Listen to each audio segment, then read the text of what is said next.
Hello, welcome to this week's Opening Bell Boxing News podcast. I'm editor Tris Dixon, joined by my trusty sidekick Matt Christie.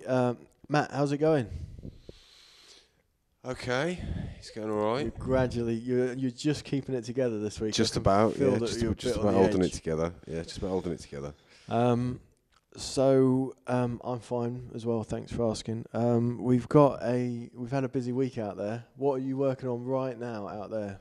If I was to go and open up your computer, right now it would be today's On This Day, which has proved a popular feature on the website, and I am looking back on Stanley Ketchel from 1909 fighting Philadelphia Jack O'Brien. Awesome. Okay. What have you learnt about that fight yet?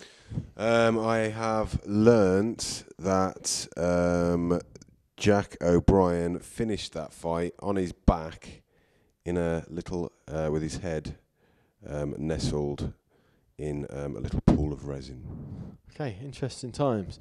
So yeah, check that out online. Also online, there is plenty about the next fight of Amir Khan. He's signed to fight Luis Collazo on May 3rd on the Floyd Mayweather-Marcus Maidana undercard. Matt, I mean, for me, it's a bill-topping fight in its own right because I think it's a really good fight. There are some haters out there already. I've heard a few one-liners back in my direction on Twitter saying, joke fight, rah, rah, rah. I think Amir's really got his hands full with Luis Collazo. What's your take on it?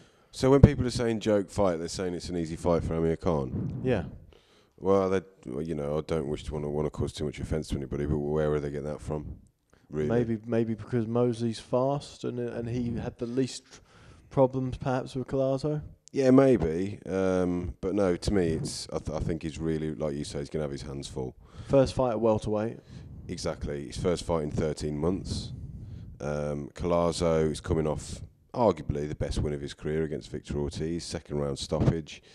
Perhaps you could say Ortiz didn't have, or he's never really had that taste for battle, but particularly coming off a broken jaw, you can perhaps argue that it wasn't quite as good as result as it looks on paper initially.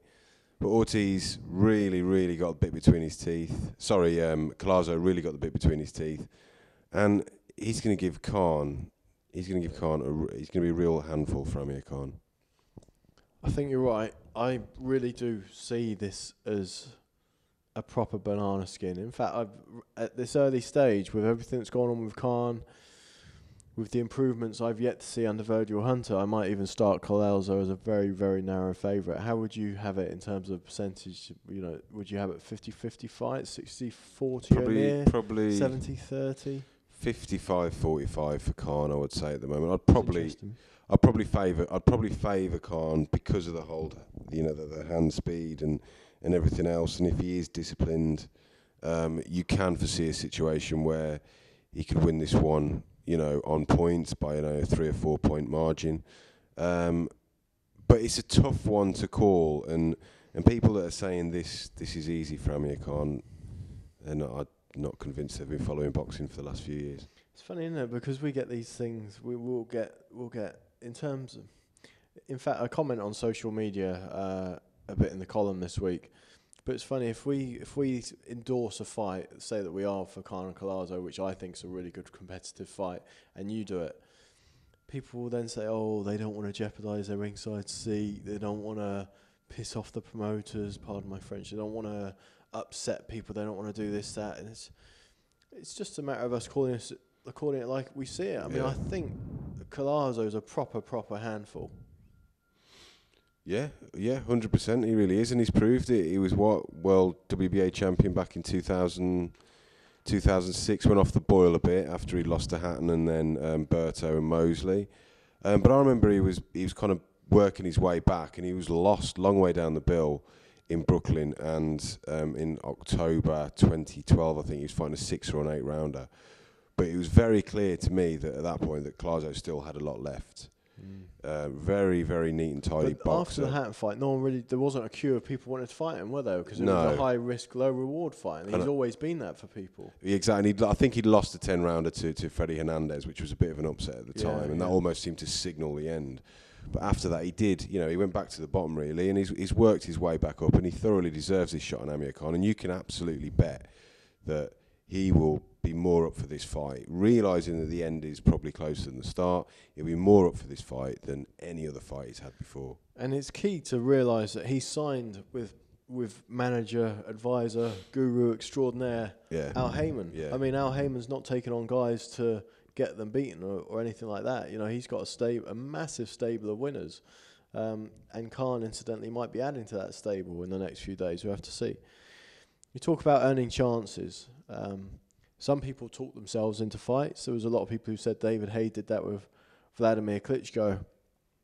And it often works in this day of viral videos, social media and what have you.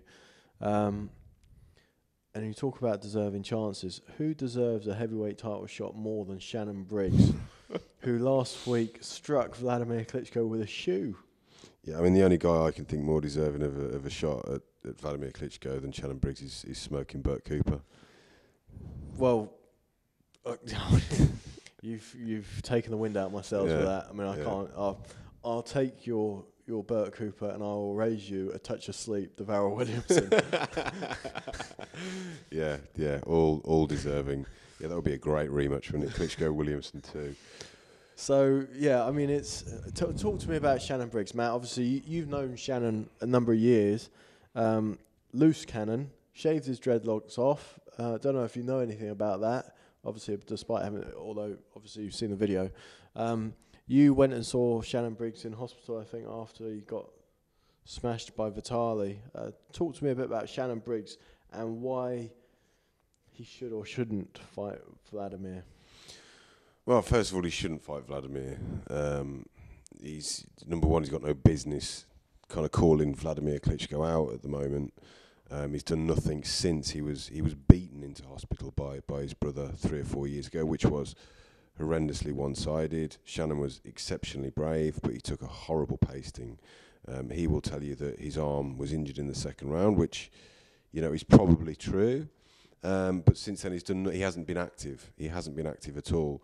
But Shannon is an engrossing character. There's a lot of natural warmth from him. But he also, and as he said to me, I first met him in Cardiff. Like you too. I first met him in Cardiff, and I remember him complimenting me on some kind of crazy shorts I had on, and that's how the conversation started. But as he said then, and I think it was around the time that the fight with Vitali had been confirmed, he says, I may not win these big fights, but I can certainly sell them. And that is basically, I think, what he's trying to do here. He's trying to set up some kind of... Talk himself into a payday. Yeah, and already there is a little bit of interest now in Shannon Briggs again because of his antics.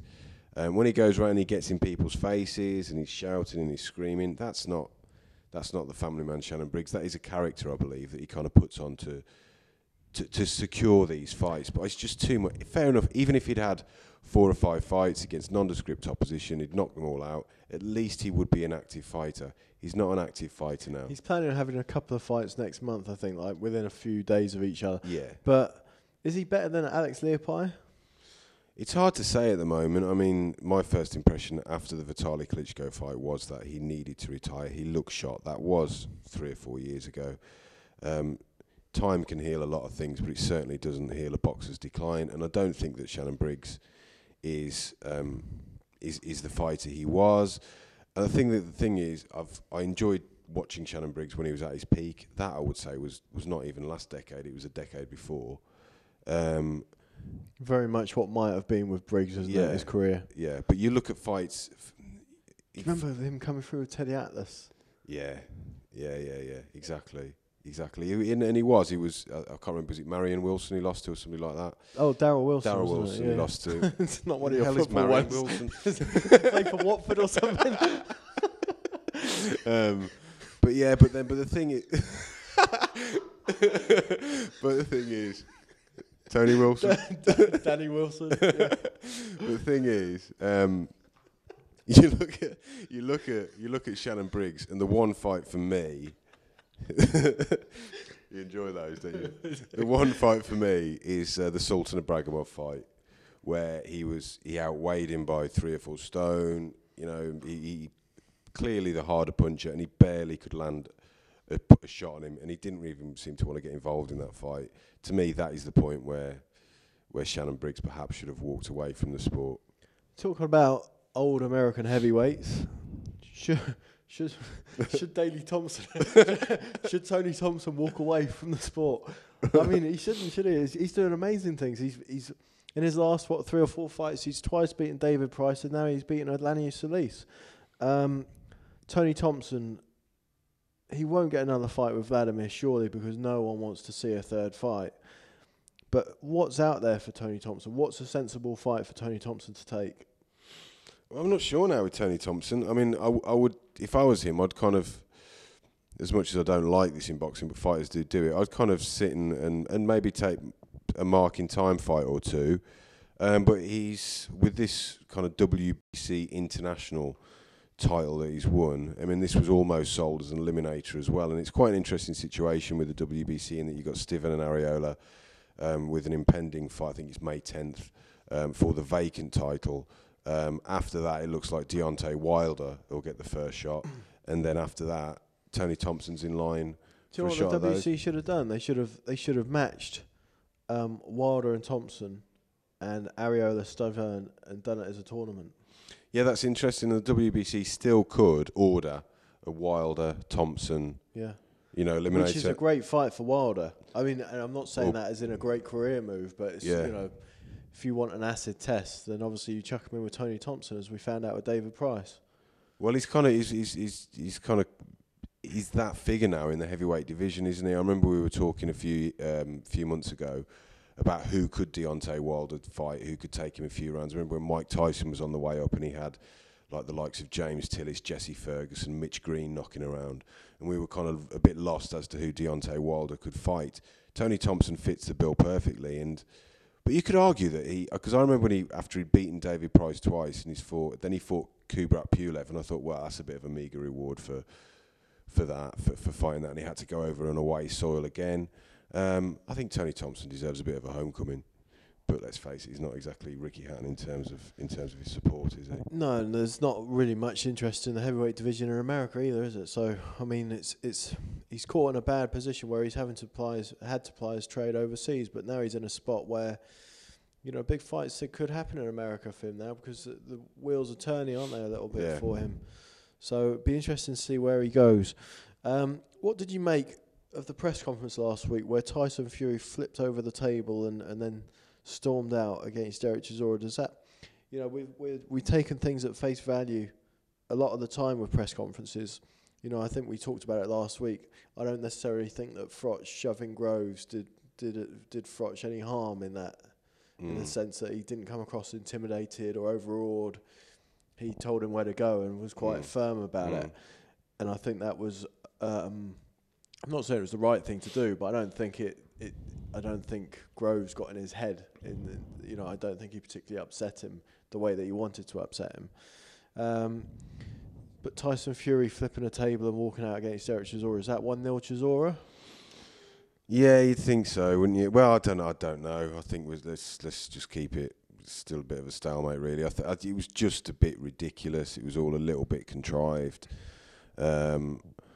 It just didn't sit right with me. Tyson Fury didn't look particularly angry or anything else. He just was like, right, okay, I'm just going to flip this table over because I can, and off he went. And I understand why the temperatures are quite high at these things. Derek Chisora, by all accounts, turned up late, but to me, it was nothing like the Froch Groves skirmish, which I think was genuine. Whereas this Fury Chisora thing kind of had an air of premeditation about it to me. Okay, interesting. Have you spoken to any fighters this week? Have I? Don't think so.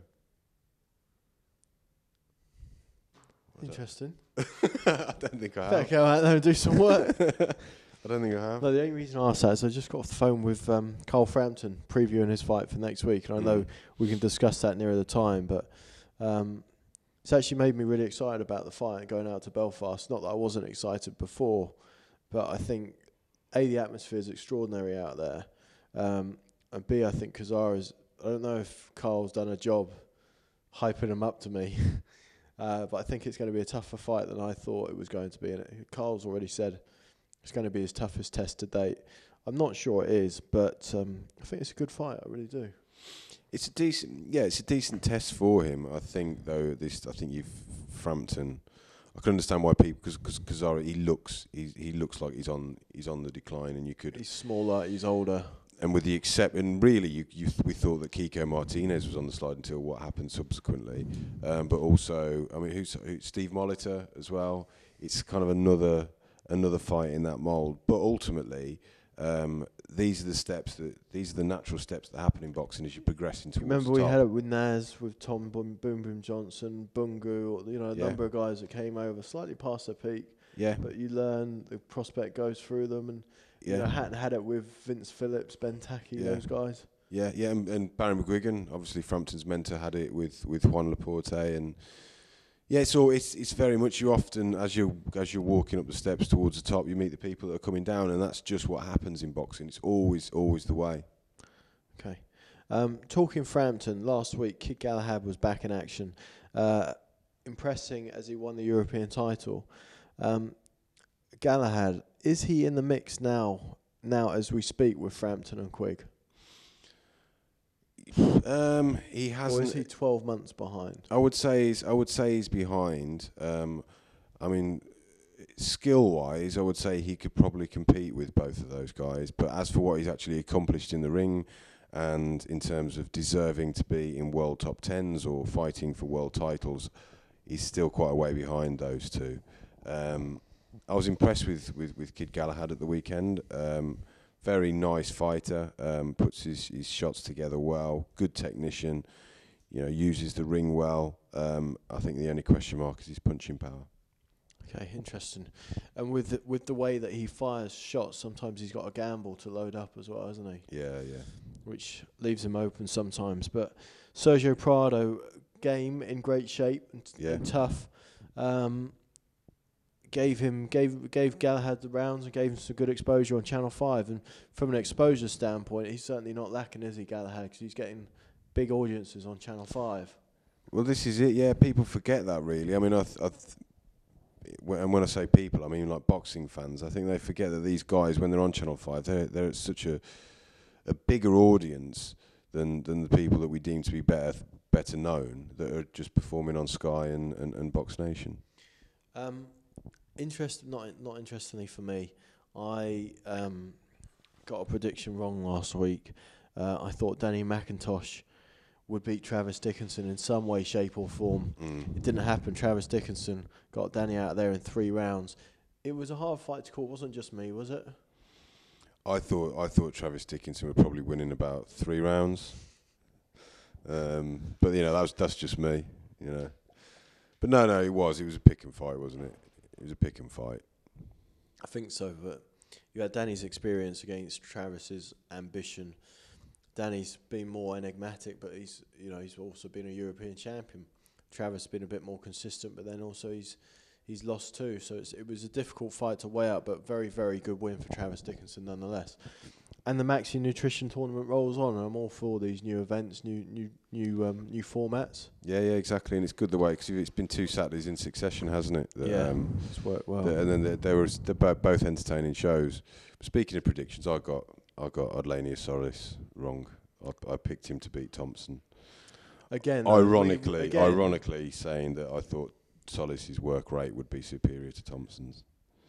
Okay.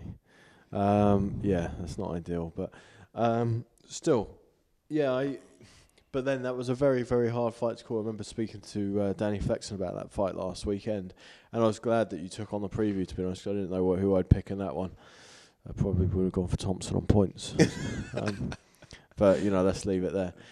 Interesting feature by Don McRae with John Murray this week. Murray looking forward to his fight with Crawler. Matt, potential domestic fight of the year? Yeah, it's one of those, isn't it? It's one of those fights that you're very rarely wrong when beforehand you think it's going to be really, really entertaining. And this is one of those fights. this is one of those fights. I doubt it's going to finish early. I think it's going to be a punishing fight. And when you've got friends in the ring, very often that such ferocious encounters. Think back to, was it Simon Brown Morris Blocker? Is the first one that comes to mind. And they had a hellacious fight that we think went 14 rounds. And it seems to sharpen the needle somewhat, doesn't it? Yeah, definitely.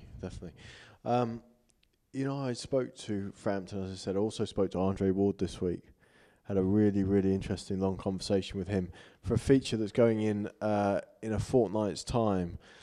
We've got an interesting behind-the-scenes feature with Andy Lee in next week's magazine.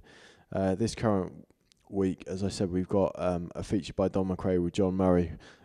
Some fascinating stuff in there from Murray, who talks about his failed brain scan and much more besides going into the Corolla rivalry. There's also the big preview for the fight between Stuart Hall and Martin Ward. I've given a bit of the backstory in there. I think both fighters have alluded to it being not the top two fighters in the world, despite fighting for the IBF title. I think they've both been very honest about that. But I still think styles make fights and all the rest of it. And I think it could be a really, really good fight, provided Martin Ward doesn't have negative tactics and sort of just aims to keep things long and box and move. And I'm not sure he has the power to keep Stuart Hall at bay anyway, but I think it could be a really good fight, Matt.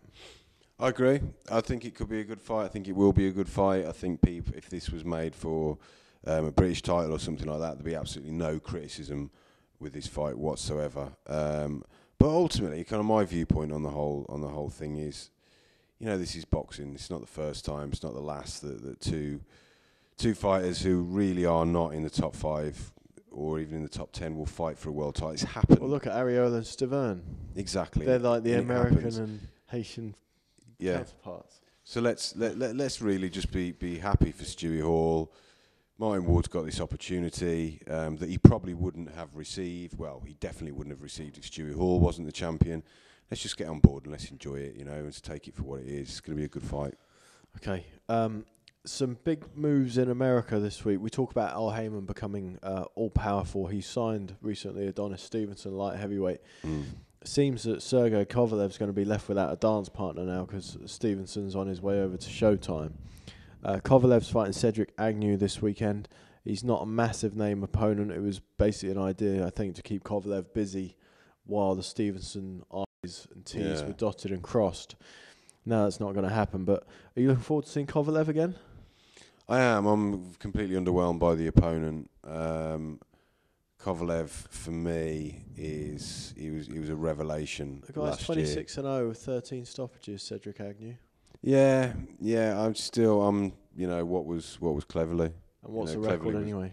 Exactly. So, it's always exciting to see someone like Kovalev in action. It's always, like it is with Golovkin and to a lesser extent Deontay Wilder. When these guys get in the ring, you're expecting a knockout, and it generally comes, and it's generally fairly exciting. But also, what these guys need is a bit of resistance, and I'm not convinced he's going to get it this weekend. Okay, interesting stuff. Cracking fight in the undercard, by the way. There, Kareem Mayfield against Thomas Delorme. Yeah. Really like the look of that fight. Evenly matched prospects.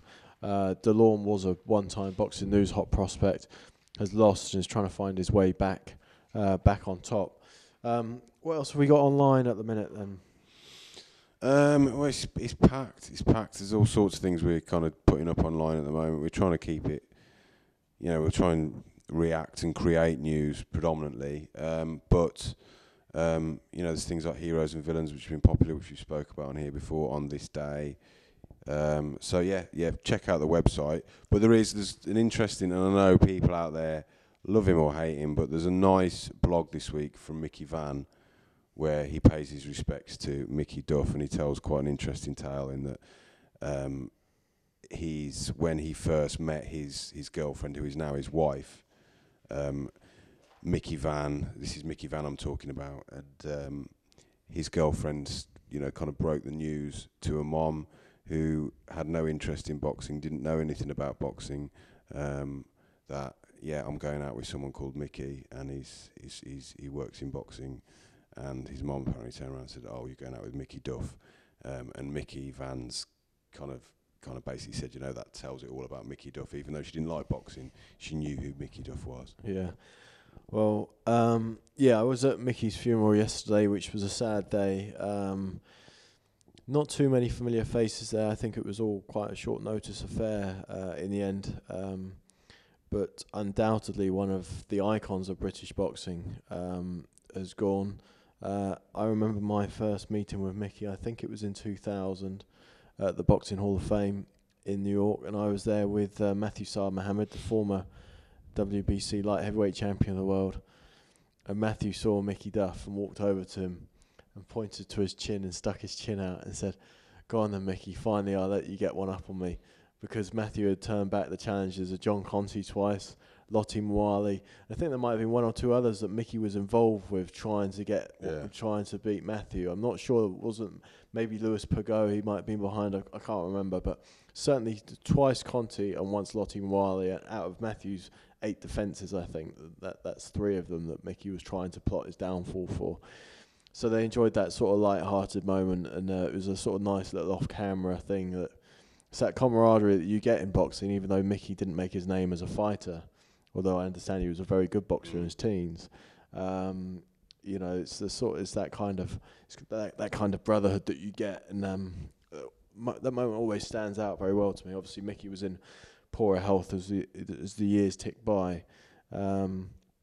But undoubtedly a sad loss for British boxing. On a slightly more positive note, Matt, or much more positive note, give me some predictions for some fights. Any fights in particular? Yeah, let me think. Price up, if you will, Frampton Cazares. I would make Frampton 4-1 favourite. Okay, we'll revisit this one obviously nearer the time, but price up Pacquiao Bradley. In fact, we might not. Is this going to be our last one before you go out to that? What's the date today? It's the 26th, I think. 26th? No, because we'll go the week after next. Okay. Yeah, the week so, after yeah, price up that. It's a difficult one. I would say Pacquiao will be a narrow favourite.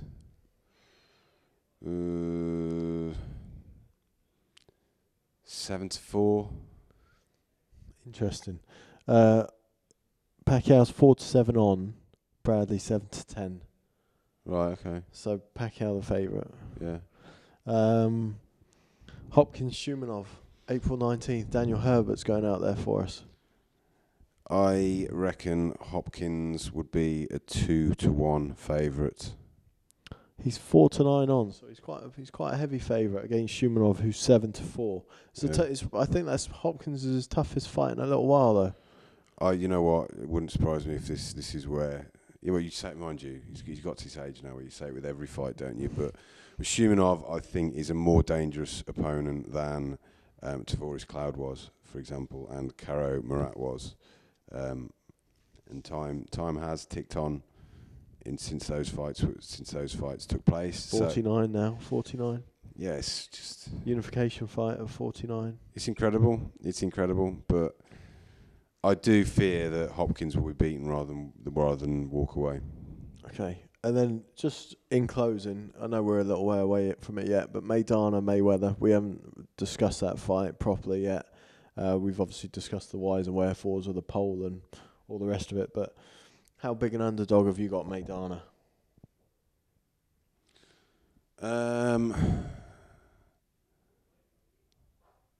He's got to be 10-1. Oddschecker, the average have him at 8-1, the best prices, which actually is the same price as a fight that was recently made. Keith Thurman and Julio Diaz. Julio Diaz 8-1 outsider against Keith Thurman. Right, yeah. Which is probably about right though. Diaz is sort of filling that mould as the opponent. I think he had his turn back the clock performance with Sean Porter a couple of years ago, didn't he, where he snatched a draw. Yeah, did okay against Khan as well, didn't he? He did, but then, was Khan motivated, was heading the fight? It's hard to tell, isn't it?